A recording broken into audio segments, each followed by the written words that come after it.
Don Price.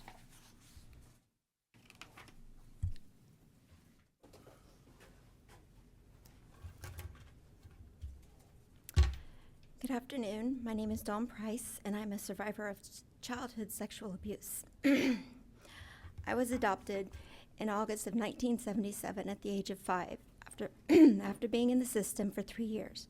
My new father, who was 35 at the time, immediately began loving me, as he called it. My father used love as his weapon, and he told me that no one loved me as much as he did, and no one ever would. By the time I was 9 years of age, in the 4th grade,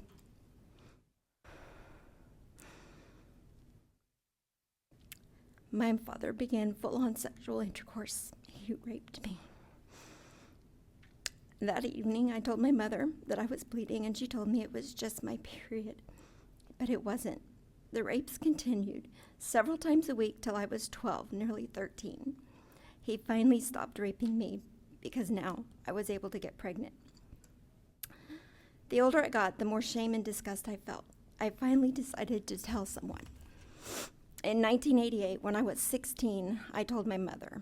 She didn't believe me and made me wait up until midnight when my father got home from work. She confronted him, and he admitted everything. He said he thought I had forgotten, and nothing was done. In 1989, when I was 17, DCS was called. They came to my school, but weren't allowed to speak to me till my father was there. My father admitted to the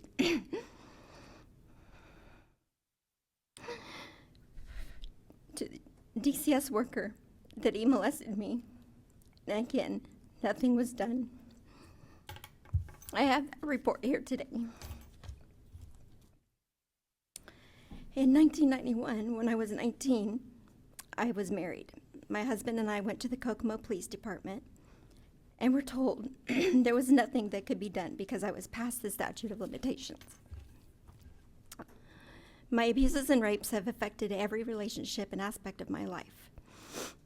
My view of what love is was completely skewed.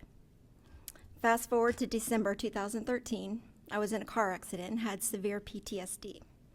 It got so bad that my doctor sent me to a therapist. I started therapy in October of 2015. My abuse came up, and we started talking and dealing with it.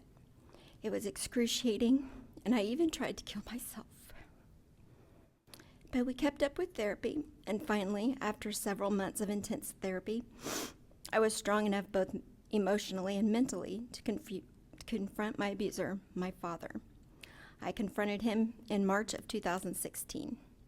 After I confronted him, I made a video of me reading the exact letter I read to him when I confronted him and posted it to YouTube as part of my therapy. By March 2017, it went viral. My parents' church called me a liar and tried to discredit me, but that didn't work because I had truth and proof on my side. My father, yet again, admitted to his pastor and the deacons that he not only molested me, but several others from the neighborhood and church. The church had no choice but to kick them out, but still support them.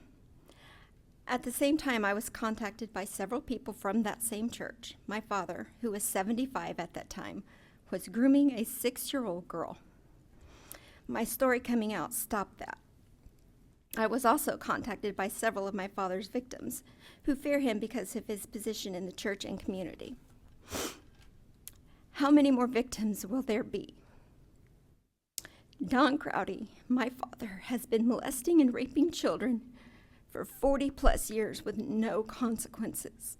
He has damaged and ruined countless lives. There are 13 that I personally know of. These victims have to live with this for the rest of their lives while Don Crowdy lives next door to his church, living a carefree life, free to do what he pleases without any consequences. I've been asked, why did you wait so long? Why didn't you do something before you were 31? I was ashamed and terrified. I did tell several times, but nothing was ever done. The average person doesn't know the laws or statutes when it comes to this kind of abuse. By the time I dealt with my abuse and got help, I was 43 years old, well past the current statutes. The statutes need to be abolished or extended for these kinds of crimes. DCS was told nothing was done, and I was still under the statute of limitations at that time. I've never forgotten my abuse, and I never will. I have to live with those memories every day.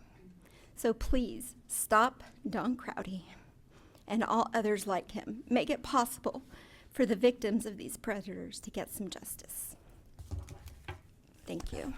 Thank you, Ms. Price, for sharing your story. And were there any